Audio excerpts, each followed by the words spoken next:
And as we continue our hurricane and flood survival guide, hopefully you've been able to get a lot of information from that, and we are now going to be answering some questions. I'm surrounded by some very good friends. Yes. What a ragtag here. I know. Anthony Yanez, our morning meteorologist, Caroline Brown, our executive weather producer, and obviously does a whole lot of on-air stuff as well. Chief meteorologist Frank Billings, and of course Justin Stapleton as well. Yep. Hey, a lot going on in that program, a lot of information, but we also had some people who had some questions to ask as well. First, before I do that, how concerned are you about this season ahead? You know, in so many seasons, we've had this nice big high pressure system sitting over us, like last year when it was really hot.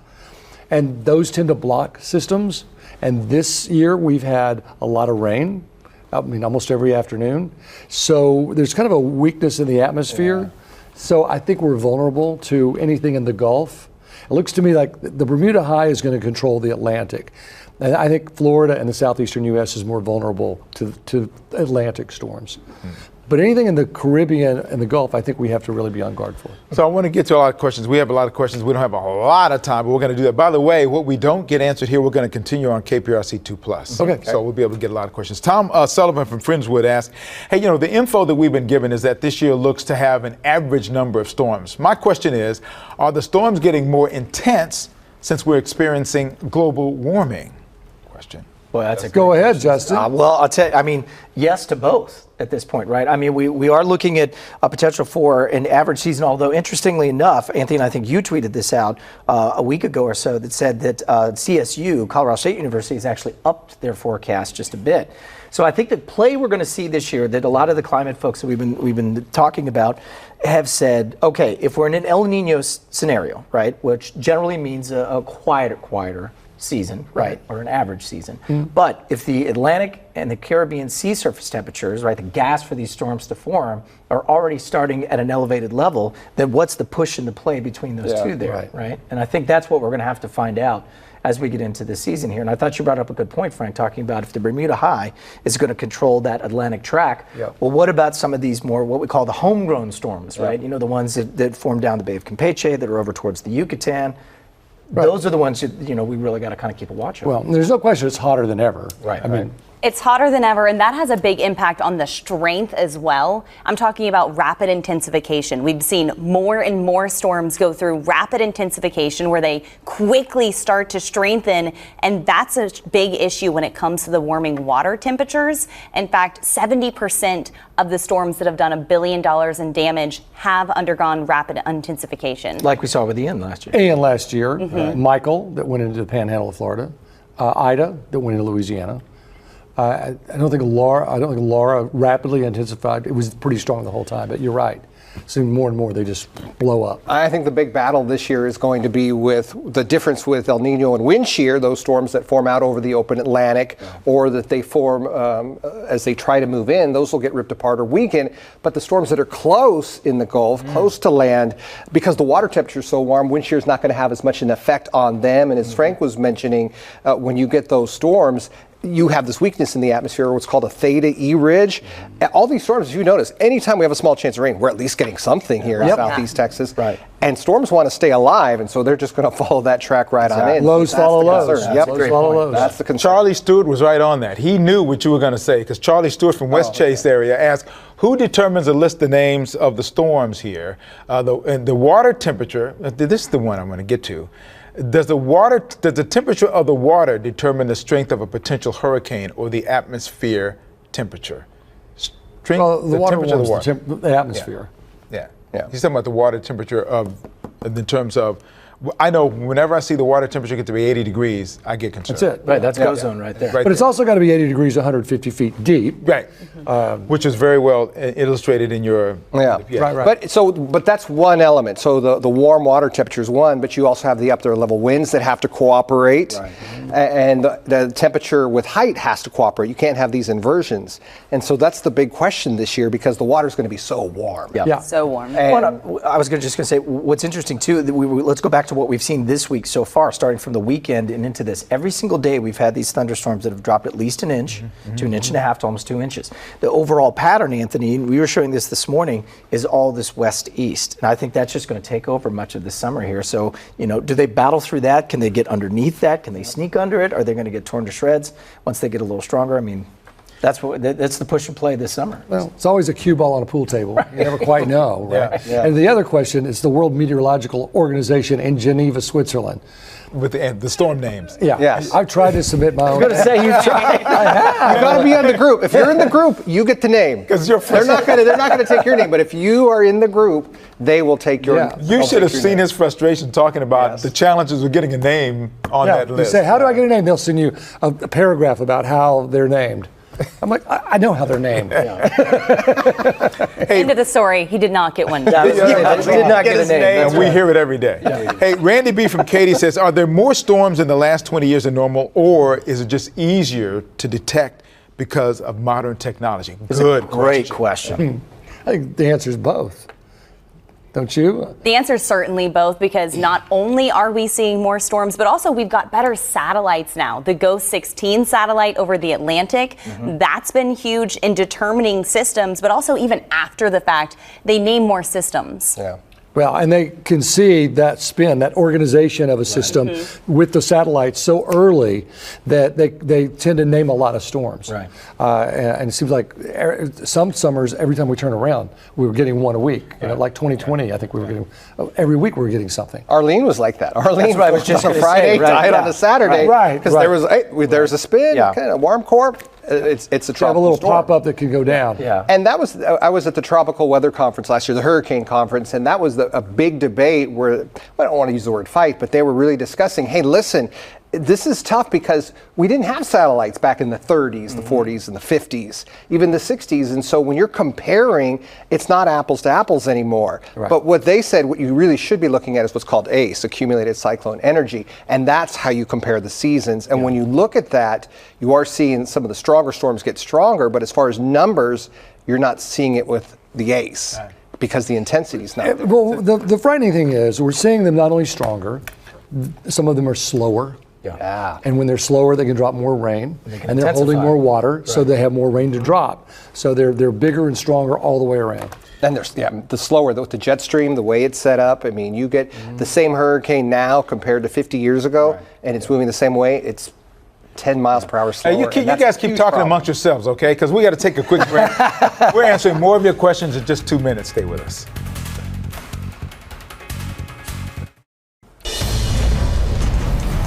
And welcome back to our Hurricane and Flood Survival Guide. Hopefully you've been able to get a lot of information about what you need to do to prepare. We continue our conversation, by the way. We continue the conversation here as well. But Leanne from Manville says, as hurricanes move inland, they start to degrade. Question is there anything that determines how fast they degrade? Say Cat 3 were to hit Galveston or Freeport. Is there any way to determine what Cat it will be when it hits Houston? It's really how fast it's moving. If it's moving slow, it can hang on for a while, or it starts to degrade as it moves in. But if it's moving quickly, it could hang on. Ike was 75-mile-an-hour hurricane, I think, cleared to Ohio, wasn't it? And they call that the meow, the maximum envelope of wind. Yes. The cat's meow. There you go. That and Ace, we got them all going. So the answer, I know we're short on time. The answer is, how fast is it moving? Okay, Erica from Bear Creek asks, how do you prepare if you live in an apartment complex? That's a great question, and similar to really anywhere else. You still want to have your precautions, fill up your bathtub, and make a plan. It's a better question too. If you have a car, that's always if somebody's in an apartment complex, you may not necessarily have, a designated parking spot. So, do you have a hilly area around your neighborhood? Yeah. Is there the mall close enough that you can park, on the third floor? I remember during Harvey, people businesses, said, garages, exactly yeah. right. They just parked it on the third and fourth floor and just walked 2 blocks to their house. A lot of apartment complexes have underground parking. Right. Yeah. Yeah. That's Exactly. tough. Yep. Well, this has been fun. We continue to do a lot of different things here. Hopefully you've enjoyed the information we've been providing for you this evening. We will continue to do so on our KPRC 2 Plus link, so hopefully you'll be able to do that. So thank you very much for joining us. We appreciate you being here. We look forward to seeing you on the KPRC 2 Plus side after the break.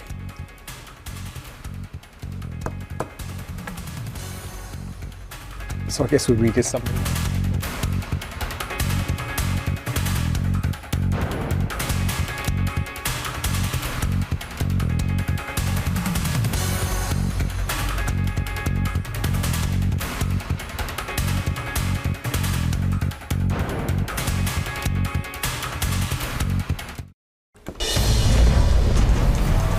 All right, we're back here on KPRC 2 Plus with a Hurricane and Flood Survival Guide. Little roundtable discussion. I do want to mention and thank Amy with her bit about flood insurance, and Lisa with the pets, and Justino with the traffic. Did I leave anybody out? Haley Hernandez. Haley with the how to get unstressed. Yeah, right. How to empower yourself. Keep it straight. for the storm I season. appreciate their You got to watch that segment again. Yeah, right. keep it on speed dial, right? Have it in your library. Hey, but Lisa is really, really a protagonist. She's really advocating on behalf of animals and making sure that they're. And one thing that was in her original piece that was cut was that you need to kennel train your dog before a storm. After Ike, some of these dogs that were kenneled had never been in a kennel before. They were scratching their paws off almost because they'd never been in. They just wanted out. Yeah. Some get separated from their owners. And they have to be in a different place. The owners are on a bus, the pets are somewhere different. So, and it's easy to kennel train. Do you kennel train your dogs? I did, yes. I mean, I had them, yeah. Do it with food. Oh, Like, absolutely. you want this treat? Get in your kennel. Come on, let's get in your kennel. Let's get in your kennel. And you do that about 5 or 6 times, and they know I'm not going to get that treat till I get in that kennel. Right. And so they get trained pretty quickly. Safe place for That's the them. way we're all trained, right? I was just going to say, that's kind of how we do it in the Weather Center in the evenings as well. By the way, it is neat for us to be all together because we all have these different schedules. Yes. Where Anthony's at Old Dark 30 and I am as well on the weekend, and so. But I see everybody all the time. But for all of us to be together, it's like a rogues gallery. It gets taller every time I see him. I haven't seen Frank since our last hurricane special, last hurricane season. I don't know if he's getting taller. I think he's shorter. Scott Pitney from Spring. It happens with age. Scott Pitney from Spring Branch asks, "Hey, is having a NOAA weather radio a good idea during a hurricane, or will cell phones suffice in getting emergency information?"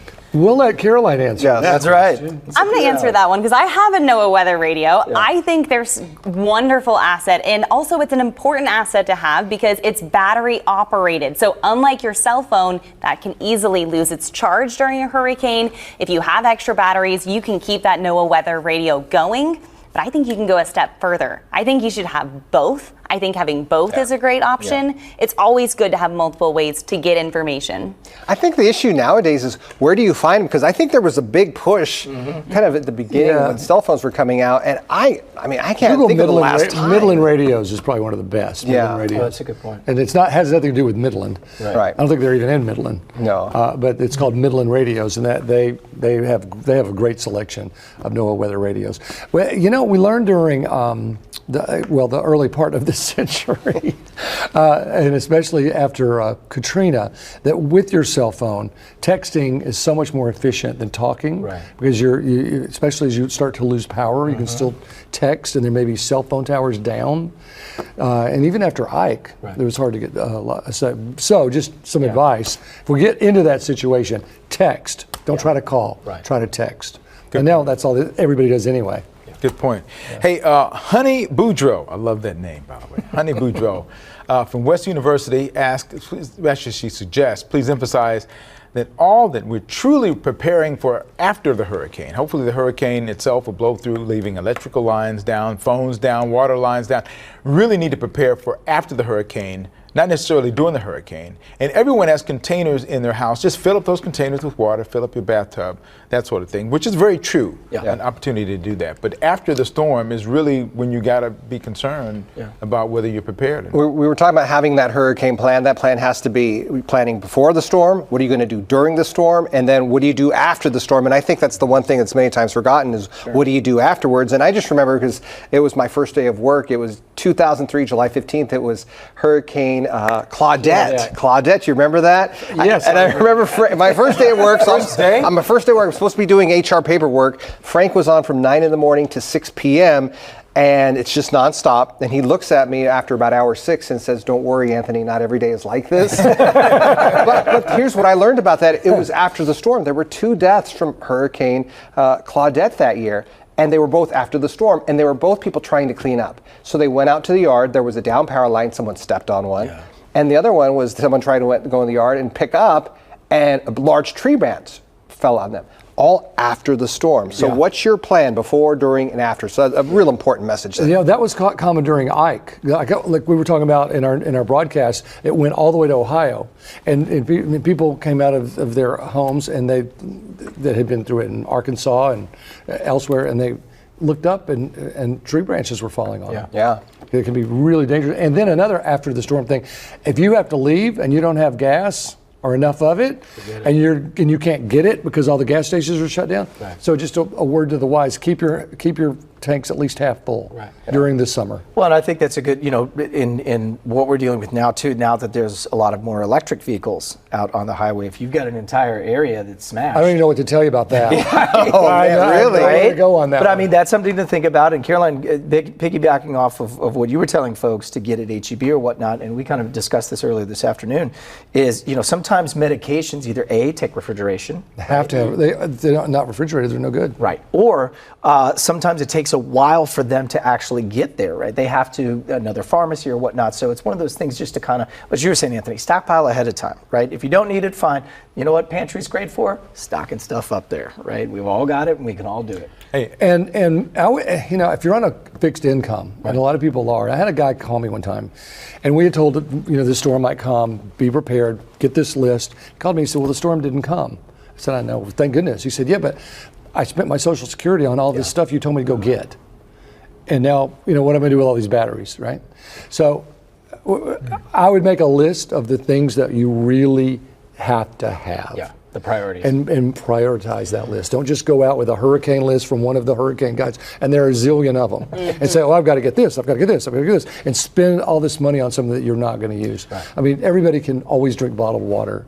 But what do you really need with that $50? What can you buy best? So the piece that Haley did about stress, that's the one I pitched to do that, because since 1992 when Andrew hit, I have PTSD every hurricane season when it comes. Well, you covered Andrew. People don't know that. Yeah, and it was one of those kind of things where from that point on, every hurricane season, or when the water gets 80 degrees, I just start to get a different kind of attitude. Yeah. And I want to make sure, my wife looks at me, rolls her eyes, but I'm getting stocked up, and get it a little bit at a time. Right. That's a great idea. Don't get it all at one time, because the odds are, even though we had Arlene, which popped up, but it was quick. But the odds are you've got some time. So every paycheck, get some more stuff. Get what you really need and get it stocked up so you'll have it. And then sadly, we went through COVID and kind of found out a lot a things we really need in life. Right. So I mean, it's about the same list. Yeah, that's true. Except for the COVID, everybody was going to get toilet tissue. And so that's another story for another time. Samuel Ortega asked, with El Nino happening, does that mean that there is less of a chance of hurricanes developing in the Gulf? Yes. In fact, I blogged about this study, that during La Nina years, and it doesn't count neutral, because there are neutral years too. Right. But La Nina years have a 5-time greater chance of having hurricanes than El Nino years. So you've got 5 times as many during La Nina as El Nino, because El Nino creates those winds that tend to knock down hurricanes when they're trying to form the Caribbean, and not so much the Gulf, but the Caribbean and the Atlantic. And so they had the El Nino years. You can see a lot of years where we don't have hurricanes, but they bring moisture in here, like the Memorial Day flood and the Tex Day flood. I was just going to say. So pick your poison, right? Yeah. So that can be a real downside. I remember Anthony, when he was in, what do they call West Texas? Los Angeles? Is that it? Is that right? Yes. And he spoke at one of our weather conferences, and Los Angeles thought, oh, El Nino, here comes El Nino, it's going to solve the drought. Yep. And did it? Nope, it didn't. It did not. It was one of the best lectures I've heard. Yeah. But he had all the graphics about why El Nino didn't do what they thought it was going to do. Right. So El Nino, with all this talk, doesn't always do what we think it's going to do. Yeah. Well, and it's easy, I think, for people, because if you watch it on the news, and not necessarily here, but national news or this and that, right? They have a very small amount of time to tell you what it is and what it will do. So they pick and choose what's the meat and potatoes of this. But as you said, there's very nuanced meat and potatoes. Right. Sometimes there's gravy and peas and all this other stuff in the El Nino. And it's like this summer, I'm really curious to see how this summer goes, given the fact that the sea surface temperatures are as warm as they are. And a lot of the climate folks are raising eyebrows at what they're seeing in early June here. Right. We haven't even gotten to July or August when we're really going to turn the temperature up. Well, and the Saharan Desert layer, that layer hasn't made a play yet. But that could be a big player once we get to July, and very often is. And that was a huge player last year, and one of the big reasons that we didn't have the numbers that were forecast, if you remember at the early season, going to be 20 storms, and there ended up being 14. And most of those formed in the month of September. Yep. And also with El Nino, there's different flavors of El Nino. You have weak, you have moderate, and you have strong, and they all have a little different effect on what happens with hurricanes too. We're staying on the topic a little bit. Daryl of Hockley asked, do we have more or stronger hurricanes during El Nino and La Nina years? And has one or the other caused more hurricanes or stronger hurricanes in the Texas Gulf Coast region? So as we've been saying, the El Nino typically would suppress tropical development. One thing to note is we did have 3 La Nina seasons in a row, and that includes 2020, which was our most active tropical season. That's when we had the most named systems. Yeah. But then when it comes to the strength, it doesn't all have to do with El Nino, La Nina. And of course, we have very warm water temperatures this year. So that's going to play a huge role. That's where the strength comes from, is the warm water. And we had 3 El Nino years, 2014, 15, and 16. And that's when we had our flooding issues. So, we're in a unique part of the country. We are. Sure. And those who... We have everything. A number of years ago, I don't know, it was like one of the last conferences that Dr. Gray came in, and he was of Colorado State, did a lot of things, and I happened to go over there and was doing something, and he did an interview with him, which I'll always remember. He says, this area, and I was glad he said this, he said, the area where we are in the Houston area is the most difficult area to forecast for in the United States, just from the way Houston is placed with the curve of the Gulf and all that kind of stuff. And I said, well, good, glad to know that. That when I'm 50% right or 50% wrong. Hey, Larry Eckert from Magnolia. This is the question I know, Frank, you love this question. Is it, when there is a hurricane or low pressure area being reported on, you start using millibars to report the pressure instead of inches of mercury. Now, all year long, you use inches of mercury to report the barometric pressure. That's what we're used to. What's the reason for changing during the hurricane season? I read it the way he would have wanted to say it. Is that right? What's the darn reason? You know what? First of all, we don't really report barometric pressure. I know. So that part we used to. That kind of got scaled back. But saying that, and we were discussing earlier, millibars is an international unit. Inches is used in Canada, Japan, and the good old United States of America. And so when we're talking about a storm, it usually affects countries. People watch it from other countries. And follow it on the internet, and so most countries except America, because Canada and Japan, I guess, use inches of mercury. Most countries use millibars, so we just use millibars because of that. But saying that, we live in the United States, so we can certainly go back to inches of mercury. We should probably, well, there are 5 of us, so we could take, let's say, Texas. We could all do something different. You know, we could all vote, decide. That really confused the heck out of people. There's no tie there, right? That's so true. Yeah, so... The bottom line, though, is if it's going down, whether it's inches of mercury or millibars, if it's going down, the storm is getting stronger. Right. Yeah, the lower the pressure, the stronger the storm. The lower the pressure, the faster the winds. And what do you remember most when you're thinking about the strongest storms that hit this area? You remember inches, right? Of mercury or inches of rain? That's what I was going to say. I was going to say the inches of rain is what I remember the last 7, 8 years. I remember, Alicia was in inches, I remember, just looking back on it. And then Ike was in inches. You're right. Right. Yeah. So, well, we've had a lot of opportunity to do a lot of things. I got one more question here. Caden Eric from Southeast Harris County asks, does it look like a hurricane is going to hit us this year? Boy, that's a $10,000 question, isn't it? This is not a craps table. I got 2 pairs. This is a piece of plastic. I know. We can just go around and deal the cards. Oh, man. You know what? It wouldn't surprise me. I mean, we're due for a storm. Yeah. We're due. And do we know one's going to hit? No. Are the odds that one's going to hit? No. The odds are in our favor, because I think that the way things are looking with the Bermuda High, I think the odds are a little higher for Florida and the Southeast to see storms, but it only takes one. You know. Well, and I find it interesting too that what I like to call Arlene, not Arlene, that one off the Carolinas that probably should have been Arlene, but the week before. The week before Arlene, right? With the Carnival Cruise Line, right?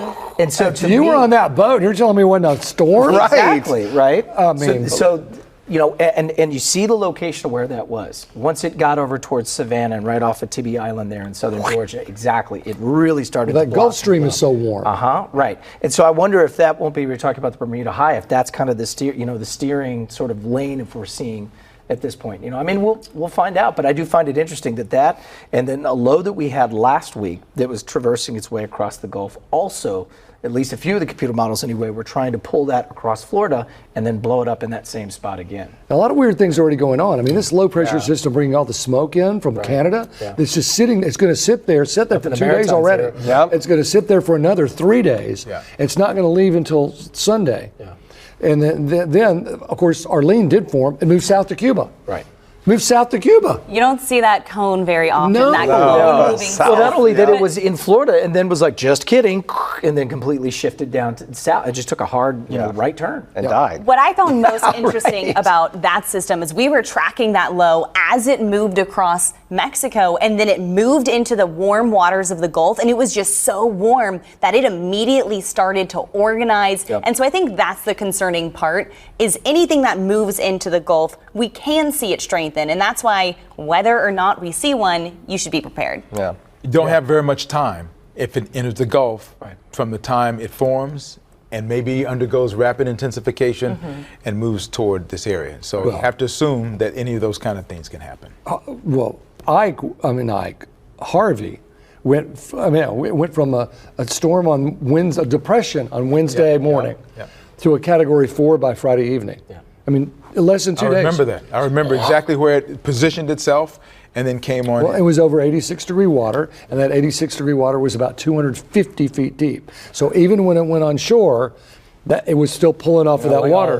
That water didn't cool. And that's an example when we talked about how quickly the storm will degrade when it moves over land. It doesn't matter if it was like a Harvey, would just straddle the coast for such a long time. Degraded. It dumped all its water on us. From 140 to 40 in a matter of hours. But turned into a Hoover vacuum and basically just kept sucking all that moisture in off those rain bands there as well. So.